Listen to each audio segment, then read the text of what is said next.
Sir money in the bank 2025 event के बाद I know आपके मन में काफी सारे क्वेश्चंस होंगे लाइक सेथ रॉलिंस अब किस पे कैश इन करने वाले हैं, कब कैश इन करने वाले हैं, रोमन रेंस का रिटर्न क्यों नहीं हुआ, क्या ट्रुथ सच में रिलीज हो गए थे, ये डब्ल्यूडब्ल्यूई ने हमारा पॉपट बना दिया, एक्सेट्रा एक्सेट्रा एक्सेट्रा। तो जितनी सारी चीजें आपके मन में आ रही है उन सब का आंसर करने वाला हूं मैं इस वीडियो में, तो एंड तक देखना जरूर। मैं ऐसा बोलता नहीं हूँ यूजुअली, बट सच में काफी कुछ आपको बताने के लिए, इसलिए देखते रहो। तो स्टार्ट वैसे ही करते जैसे कि मैं मैचेस देखने को मिले थे मनी इन द बैंक में। पहला हुआ था women's money in the bank ladder match, जिसमें कि फाइनली नाओमी ने विक्ट्री ले ही ली। भाई इतनी बार नाओमी कंपीट कर चुकी है मनी इन द बैंक में, शायद ये उनका 5th टाइम था और सबसे ज्यादा बार भी कंपीट कर लिया उन्होंने मनी इन द बैंक में अब जाके जीतती है। भाई देखो मुझे लगता है ये क्वेश्चन आपके मन में होगा कि वो क्यों जीती, बिकॉज़ ये तो एक्सपेक्टेड था ना। मैं आपको ऑलरेडी बता चुका था कि वो बैटिंग ऑर्डर में फेवरेट है, तो ऑब्वियसली उनका सबसे ज्यादा चांस बनता है जीतने का। और ये भी हमें पता था कि वो टॉप हील चल रही है अभी। एंड इस पूरे मैच में जितनी भी वुमेन सुपरस्टार्स थी सबको आप देखो तो इनमें से काफी अभी बहुत ही नहीं थी, प्लस कुछ फॉर्मर टॉप चैंपियंस ऑलरेडी रह चुकी हैं। सिर्फ नाओमी थी जिनको अपना मोमेंट कभी अच्छे से मिला नहीं। रिया रिप्ली डेफिनेटली सेकंड फेवरेट थी इस मैच को जीतने के लिए, बट वो नहीं जीती बिकॉज़ वी ऑल न्यू कि उन्हें मनी इन द बैंक की जरूरत है ही नहीं टाइटल पे कंपीट करने के लिए। वो तो ऑलरेडी उसका के साथ स्टोरी लाइन में थी, तो ब्रीफ के जीत के उनका क्या ही हो जाता भाई। एंड एक और चीज ये पता लगी कि नाओमी का ऑलमोस्ट पक्का ही है अब नेक्स्ट डब्ल्यूडब्ल्यूई वुमेन चैंपियन बनना। तो एक तो उनका कैरेक्टर काफी ज्यादा स्ट्रॉन्ग चल रहा है, प्लस डब्ल्यूडब्ल्यूई को उनको जेड कारगिल के साथ स्टोरी लाइन में भी डालना है फॉर द चैंपियनशिप, प्लस अभी तक भी women's money in the bank briefcase जब भी कैश इन होता है उसका 100% सक्सेस रेट है। अभी जितनी भी सुपरस्टार निया जीती है money in the bank brief case वो सारी की सारी चैंपियन बनी है। चलो इससे नेक्स्ट जो हमें मैच देखने को मिला था that was Dominik Mysterio versus octagon junior, जो कि वैसे पहले अनाउंस नहीं था। मनी इन द बैंक से जस्ट पहले वर्ल्ड्स कोलाइड डब्ल्यूडब्ल्यूई और ट्रिपल ए का इवेंट हुआ था, उससे मैच बिल्ड किया डब्ल्यूडब्ल्यूई ने। देखो स्किप वेप करने की जरूरत नहीं है, ज्यादा कुछ नहीं बता रहा हूं इसके बारे में क्योंकि वो सामने आया नहीं भाई। और हाँ अगर आप सोच रहे हो तो हाँ मैंने वर्ल्ड्स कोलाइड देखी थी। सबसे बढ़िया मैच तो यार मेन इवेंट ही था चैट गेबल वर्सेस एल हियो दे वाइकिंगो के बीच ट्रिपल ए मेगा चैंपियनशिप के लिए। मतलब मैं भी नहीं जानता हूं सारे सुपरस्टार्स को इतना, बट सही है, बहुत कमाल का मैच हुआ था, मजा आया देखने में। खैर यहाँ पे ऑक्टागन जूनियर को डोमिनिक ने हरा दिया और फाइनली रिटेन कर लिया अपनी टाइटल। मैं तो बस वेट कर रहा हूं अभी कि उनका फिन बैलर के अगेंस्ट कब मैच होता है, बस we all know WWE mainly उसी स्टोरी लाइन की तरफ लीड कर रही है। बीच में तो इक्का दुक्का सुपरस्टार्स आएंगे जिन्हें की डेफिनेटली डोमिनिक हरा ही देने वाले हैं। खैर इससे नेक्स्ट जो हमें मैच देखने को मिला MITV के कार्ड पे that was for the women's intercontinental championship. ये तो आपको सुनना बनता है भाई, वुमेन्स स्टोरी लाइंस अभी मेन से भी ज्यादा इंटरेस्टिंग चल रही है क्योंकि इसमें एक स्टिपुलेशन थी छोटी मोटी कि अगर बेकी लिंच हार जाती है मैच को तो वो दोबारा लायरा को कभी भी IC टाइटल के लिए चैलेंज नहीं कर पाएंगी। एंड अगर बेकी जीत जाती है तो लायरा को बेकी का हैंड रेज करना पड़ेगा, जो कि काफी इंसल्टिंग चीज हो जाती है, बट दोनों ने म्यूचुअली एग्री किया था इस पे। एंड फाइनली हमने देखा कि बेकी लिंच ने जीत लिया इस मैच को एंड वो बन गई new women's intercontinental champion. Match काफी बढ़िया था, एंडिंग थोड़ी सी मतलब आपको पता ही है रोल अप के सारे से जीतते हैं तो फिर मजा सा नहीं आता है, बट समझ भी आता है कि डब्ल्यूडब्ल्यूई ने ऐसा क्यों किया, लायरा को वीक नहीं दिखाना था। इसके बाद वो मोमेंट भी हुआ जब लायरा करना तो नहीं चाहती थी लेकिन उनको हैंड रेज करना पड़ा बेकी लिंच का, बट बेकी थोड़ा सा आगे बढ़ गई। उन्होंने बोला कि भाई मेरी वेस्ट पे टाइटल भी रख। इतना तो लायरा सह नहीं पाई, उन्होंने अटैक कर ही दिया at the end Becky Lynch पे। अब मेन बात है कि भाई बेकी जीती क्यों, तो सिंपल सी बात है, बेकी लिंच ने बेली को साइड लाइन लगाया था, तो इससे हमें ये क्लियर है और काफी रूमर्स भी सामने आ रहे हैं कि एवोल्यूशन जो नेक्स्ट मंथ इवेंट होने वाला है वहां के लिए डब्ल्यूडब्ल्यूई बेकी वर्सेस बेली का मैच बुक करेगी। जब बेली रिटर्न करेंगी तो अटैक करेंगी बेकी पे, एंड डब्ल्यूडब्ल्यूई को इवेंचुअली इनका ट्रिपल थ्रेट मैच लीड करना है समर स्लैम के लिए। और यहाँ पे अगर लायरा विल्किरिया रिटेन कर लेती अपनी टाइटल, उसके बाद बेली आती बेकी लिंच पे अटैक करती, तो उन दोनों की फिर सेपरेट स्टोरी लाइन चल पड़ती ना। IC टाइटल इन्वॉल्व कैसे होती फिर स्टोरी में, समझ रहे हो। अब यहाँ क्या हो गया, लायरा विल्किरिया के पास से टाइटल गई है, उनको वापस टाइटल चाहिए, बेली वापस आएंगी, वो भी बेकी के अगेंस्ट जाएंगी, तो दोनों को बेकी से दुश्मनी है, बन गया ट्रिपल थ्रेट मैच। समझ रहे हो दोस्तों बात की गहराई को। तो हाँ ये सब यहाँ से सामने आया है फिलहाल तो। चलो इससे नेक्स्ट वन की तरफ मैं चलता हूँ, which was the men's money in the bank ladder match, जिसमें कि फाइनली जिसे मैं जीतते हुए देखना चाहता था वही जीते हैं, and that was none other than Seth freaking Rollins, जिनका नाम अभी डब्ल्यूडब्ल्यूई ने थोड़ा मॉडिफाई कर दिया है, सेथ बैंकिंग रॉलिंस उन्हें बुला रहे हैं। 2014 में जीतने के बाद 11 साल लगे सेथ को वापस से ब्रीफकेस जीतने में। खैर उनके साथ क्या होगा उसकी बात मैं बाद में करता हूँ, पहले इस मैच से हमें एक टर्निंग मोमेंट देखने को मिला जब जेकब फाटू कॉस्ट करवा देते हैं सोलो सिको के मैच। क्या ही धुलाई की भाई, लैडर वैडर तोड़ दी, गंदे तरीके मारा है। और वो जो मोमेंट था जब जेकब फाटू कहते हैं आई हेट यू सोलो, ओ भाई इन मोमेंट्स के लिए तो देखते हैं हम डब्ल्यूडब्ल्यूई भाई। अब यहाँ से आगे मुझे पता है आपको ज्यादा बताने की जरूरत नहीं, जो मतलब रेगुलरली वीडियोस देखते हैं उनको तो ऑलरेडी हम इसके बारे में काफी बार बात कर चुके हैं। सोलो वर्सेस जेकब डब्ल्यूडब्ल्यूई ने ऑलरेडी रेसलमेनिया 41 के लिए भी प्लान किया था, बट शायद उनको लगा होगा कि काफी जल्दी है ये, तो अब जाके डब्ल्यूडब्ल्यूई ने फाइनली ट्रिगर पुल किया है। And most probably WWE match lead करेगी अब समर स्लैम के लिए for the United states championship. और यहाँ से ये भी पता लगा कि सोलो सिकोआ अपनी न्यू ब्लड लाइन फिर से फॉर्म कर सकते हैं, जिसमें कि जेसी मिटियो तो है ही, एंड हाइक्यूलियो या फिर जिला फाटू भी उनके साथ जुड़ सकते हैं। एंड अब हम विनर की बात कर लेते हैं, सेथ रॉलिंस कब और किस पे कैश इन करेंगे, तो ऑब्वियसली वो जे ऊसो पे कैश इन करने वाले हैं। वो जे ऊसो फेस हैं, सेथ हील है, तो सीना पे तो कैश इन करने का मतलब बनता नहीं है। एंड मोस्ट प्रोबेबली वो टाइटल जीत भी जाने वाले हैं, बस एक प्रॉब्लम है और उस प्रॉब्लम का नाम है रोमन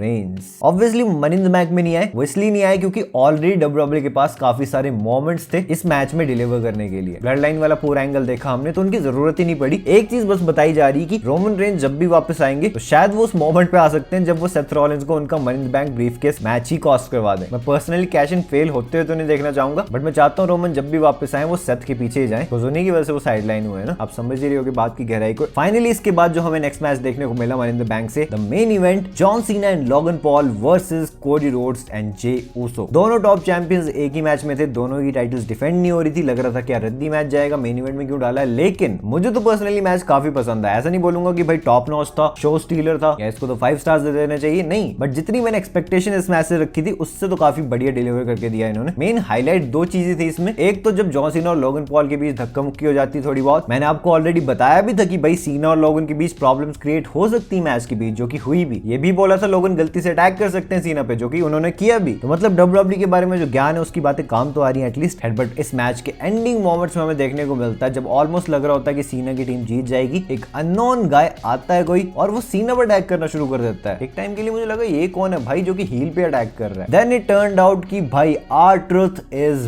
बैक। यहां से काफी सारे क्वेश्चंस होंगे डेफिनेटली मन में कि भाई फायर नहीं हुए थे ये क्या, रिलीज तो कर दिया था डब्ल्यूडब्ल्यूई ने, डब्ल्यूडब्ल्यूई हमारा पॉपट बना रही थी। प्रेस कॉन्फ्रेंस में तो ट्रिपल एच ने बोला कि भाई it's all part of the show, लेकिन R-Truth ने किसी का रिप्लाई किया ट्विटर पे जिसने कि लिखा था कि भाई डब्ल्यूडब्ल्यूई ने हमारा पॉपट बना दिया, लेकिन R-Truth ने कहा कि it was not a work, यानी कि ये कोई भी स्टोरी या स्क्रिप्ट नहीं थी। R-Truth एक्चुअल में फायर हुए थे और फैंस की आउटरेज की वजह से डब्ल्यूडब्ल्यूई ने वापस से साइन किया डब्ल्यूडब्ल्यूई में, और ये चीज पिछले 2-3 दिनों के बीच ही हुई है, ऐसा PW इनसाइडर का कहना है, ठीक है। और हाँ एक और चीज, R-Truth इनिशियली तो अभी बताया जा रहा है कि रॉन किलिंग जो कि उनका असली नाम है उस नाम से रहेंगे डब्ल्यूडब्ल्यूई में। तो यही थी सारी बातें मनी इन द बैंक से रिलेटेड। अब कल जो मंडे नाइट रॉ का एपिसोड होने वाला है वहां के लिए 2-3 चीजें अनाउंस्ड है, वो मैं आपको बता देता हूँ। पहले तो world heavyweight championship match, Jey Uso अपनी टाइटल डिफेंड करने वाले हैं against the ring general Gunther, काफी बढ़िया मैच होगा ये भी। निकी बेला रिटर्न करने वाली फाइनली डब्ल्यूडब्ल्यूई में, जो कि हम काफी टाइम से सुन रहे थे लेकिन आ नहीं रही थी वापस। ऑब्वियसली एवोल्यूशन नेक्स्ट इवेंट है तो फिर उसके लिए डब्ल्यूडब्ल्यूई इनका बिल्डअप करेगी। And king and queen of the ring tournament WWE ने अनाउंस कर दिया है, जिसकी शुरुआत हमें रॉ से होती हुई दिख जाएगी। धीरे धीरे फाइनल्स में पहुंचेंगे नाइट ऑफ चैंपियंस में जाके फिर। एंड एक last final news, WrestleMania 42 officially अब अनाउंस हो चुकी है। इतनी सारी रूमर्स, रिपोर्ट्स, स्पेकुलेशंस, प्रेडिक्शन के बाद ये फाइनली लॉस वेगस एलिजिएंट स्टेडियम से ही होने वाली अगेन। और मुझे पता नहीं था बट ऐसा पहले भी हो चुका है रेसलमेनिया 4 और 5 के टाइम पे, जब डब्ल्यूडब्ल्यूई ने back to back 2 WrestleMania same venue same city से करवाई थी। एंड वो चीज अब जाके दोबारा हो रही है। आपको नए लोगों को कैसा लगा रेसलमेनिया का मुझे कमेंट सेक्शन में बताना। बाकी अगर आपने मेरी ये वीडियो देखी है यार, हमारे डब्ल्यूडब्ल्यूई से रिलेटेड बचपन के सारे मिथ्स, बिलीव्स मैंने आपको बताए थे, बहुत ही इंटरेस्टिंग वीडियो यार, ये रही आपके सामने से, जल्दी क्लिक करो और देख लो। एंड अब मैं आपसे मिलता हूं अपनी नेक्स्ट वीडियो में एक बहुत ही इंटरेस्टिंग टॉपिक के साथ। So until that time, this is जय साइनिंग आउट।